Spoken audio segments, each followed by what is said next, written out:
Why is that important? Because what it will do, it will cause you to focus. It will cause you to concentrate. When that other conversation is going on telling you what you cannot do, telling you all of the impossibilities and all of the obstacles, your concentrating will begin to create a larger vision within yourself, and you'll start looking for and seeing some new opportunities. You start creating some openings for yourself. As you begin to read that every day, day in and day out, that will make you focus. That will discipline your thinking. And you'll get all kind of creative ideas. As I talk to you right now, being involved in this immersion process, you're going to create some openings for yourself. You're going to get some ideas. You're going to feel your adrenaline flowing, and you're going to think about something, some idea you had. And you say, I want to go back and I'm going to look at that again from a different vantage point, not from the level of the problem of the obstacles that I encountered, but from a higher vantage point. Because what you will begin to see and to know as I talk to the higher consciousness within you, that you are powerful, that you are a miracle worker. And that inner conversation has conditioned you to believe that you are not. And as you begin to discover the truth of who you are, whatever challenge that you're facing in life, and if you're living, you're facing some challenge, you'll begin to know that you're powerful and that you're a miracle maker. So as you begin to write down exactly what it is that you want, read it every day. The next thing is, see yourself there. How will you feel once you get there? What will the experience be like for you? What will be different? What kind of person do you have to become in order to get there? Visualize yourself there, living the experience. I remember when I ran for state representative in Columbus, Ohio, and I had a lot of people telling me, and you got to watch not only the conversation within, but the conversation without, telling me, Les, you can't possibly win. You can't do that. And I went down to the legislature and I saw myself. I knew what I wanted. I saw myself in the chair. I pointed out the chair that I wanted. I used to go and sit up in the galleries and watch the legislative process. I used to go to the committee meetings and listen to legislation being introduced. I learned how to write legislation, how to amend legislation. I started thinking like a legislator, got up every day dressing, thinking like that, selling myself on it, seeing myself in the legislature. Mr. Speaker, I'm the gentleman from the 29th House District. I'd like to introduce a bill. I went in the legislature, walked around. I had the experience of it. And when I ran and won against overwhelming odds, they were shocked. I won the election even before it was held because I was living it in my mind. You want to see yourself beyond your circumstances. You got a challenge, see yourself beyond your challenge. See yourself with the challenge already resolved. And knowing that all is well, seeing yourself in control and in charge of your destiny, being healthy and happy. The next thing is, it is important in the area of motivating yourself, it's important to know why you're doing it. Because that mind will say, why bother?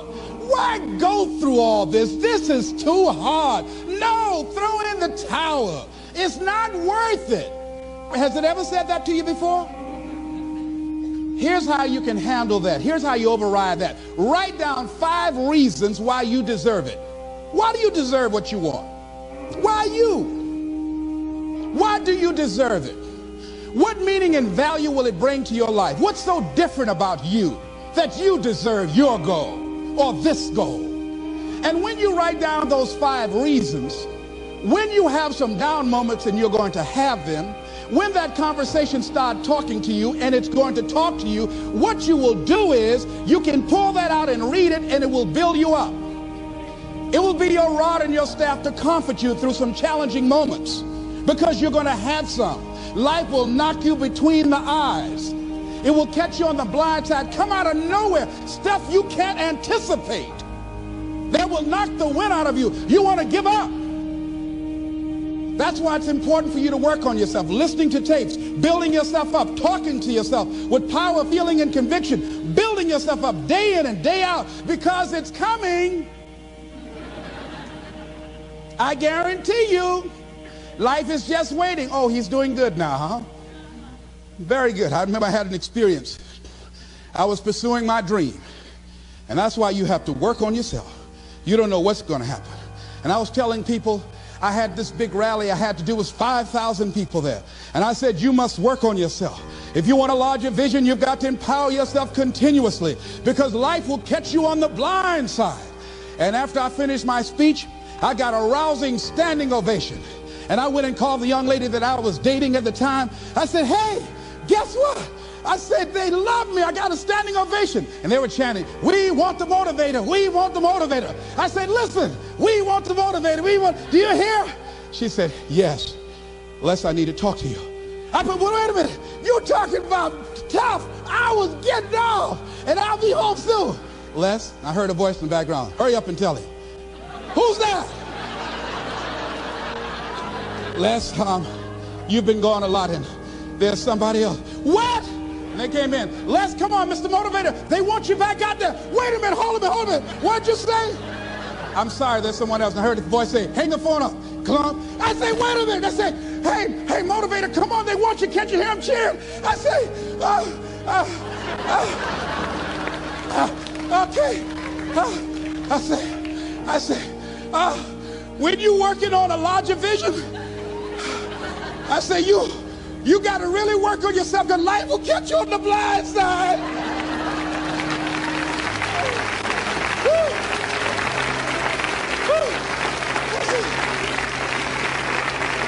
I say, you better be ready. And you better make sure you want it, because it'll make you cry. And somebody said, the Spirit is on him. Thank you, thank you, thank you, thank you. I was talking till they started blinking the lights. They had to come pull me off. And I said, you got to have a larger vision. You make sure, wait a minute, you make sure you work on yourself. They said, come on, Mr. Brown, come on. Yeah. I went back to my hotel room, and loneliness and heartbreak was sitting on the bed, said, are you coming in now? Do you have your larger vision now? How's your positive attitude? Say, get on in here. Are you still breathing? Shut up. You want your gold? No, I don't want this gold now. Life will wear you out. You'll be saying, no, I can't, and no, I won't. You try to read and can't see nothing through the tears. I went plundering through the drawers in this hotel trying to find a Gideon Bible, anything, you know. I said, somebody, anybody help me. Yahweh, Yahoo, anybody. Boy, I tell you, that's why you got to work on yourself. Because life will send you some curves you cannot anticipate. The next thing is that whatever you do, you want to develop technical mastery. You want to be the best at what you do. You want to master it. See, part of self-motivation is you've got to find something that gives you a strong sense of competence. Well, you become known for that. You develop a reputation of being good at doing that. You set some high personal standards for yourself. You're not competing with anybody else. You're just unfolding yourself to be the best person that you could be. That you want to give the best quality service that you can give, because that is a statement about who you are. The other thing that's the key to self-motivation is recognize the fact that you're going to get into some slumps. Recognize the fact that you're going to encounter a great deal of failure in life. It goes with the territory. But in the face of that, you want to be relentless. When you want something, you don't expect everybody to say, oh, come on in. Oh, you want this? Oh, great. We want to give this to you. You're such a nice person. You're doing it for your family, aren't you? Great. No, life isn't like that. No, many doors will be closed in your face.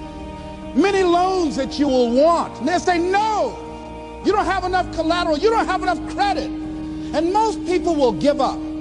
But you've got to decide that I'm going to be fearless. I refuse to be denied. And I'm going to go all out. I'm going to be relentless. I don't care how many no's I encounter. I like something Isaiah Thomas said when he was getting ready for a basketball game. He said, I'm going to either shoot us in or shoot us out, but I'm not going to not do anything. And that's the way to go. You can't make a basket unless you shoot the ball. You can't hit a home run unless you take a swing at it. Most people won't even take a swing. Well, I probably won't make it anyhow. That's the conversation within. They probably won't give it to me anyhow. If you want something, you've got to be relentless. You've got to decide, I deserve this, and I'm going to have it. And you go all out to get it. That drives you. The next thing is that when you want something out of life, you've got to be willing to go into action. Don't wait around for things to be just right. Don't wait for things to be perfect. Don't wait for the ideal situation. It will never be ideal. There will always be a reason. Well, as soon as the children grow up, as soon as I pay my bills, as soon as I get my divorce, as soon as I get enough money together, do what you can, where you are with what you have, and never be satisfied. A lot of people never take a chance in life. They don't want to take any chances. They want the situation to be ideal. See, that's not walking by faith. That's walking by sight. If I can see it, I'll do it.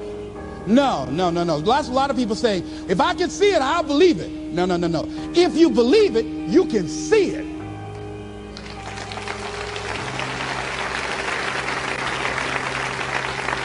And don't be disturbed because no one else can see it. That's not unusual. That is ordinary. But because you want some different kind of results in your life, you've got to be willing to be unreasonable. If you want unreasonable results in your life, you've got to be willing to be unreasonable. Part of being unreasonable, you don't judge according to appearances. Part of being unreasonable, you can see it because you believe it. That's part of being unreasonable. Part of being unreasonable, you're like Paul, who said, you must have the faith to call forth those things that be not as though they were. That's part of being unreasonable. Most people won't do that. Most people say, call me when you get it together. Then I'll support you. The other thing is that one of the keys to self-motivation that empowers you is that you want to find a cause larger than yourself. Find something that you can contribute to. Find something that you can make a difference because you can. Part of what feeds your larger vision, part of what gives you a reason for being, part of what gives you your life is being able to give something back. Say, I can't afford to give anything. You can't afford not to give. Give your time. Give your talent. If it's nothing just to go over there and lick envelopes. I don't know exactly what I'm going to do, but I'm going over there. It's part of my tithing in the universe. Once you develop that special sense of mission, and that's what you develop when you're part of a larger cause than yourself, it drives you. You don't need an alarm clock to get up in the morning. You have special power. You'll go places and folk will like to be around you. They will know there's something different about you. When you go in, they'll say, hey, that's somebody important. I want to know who you are. I just want to be near you. That energy that you have, that consciousness that you will embody will affect everybody around you. The next thing is that you want to create a home court advantage for yourself. You've got to be aware of who you have around you. So you want to be selective. Have friends that will enable you to grow.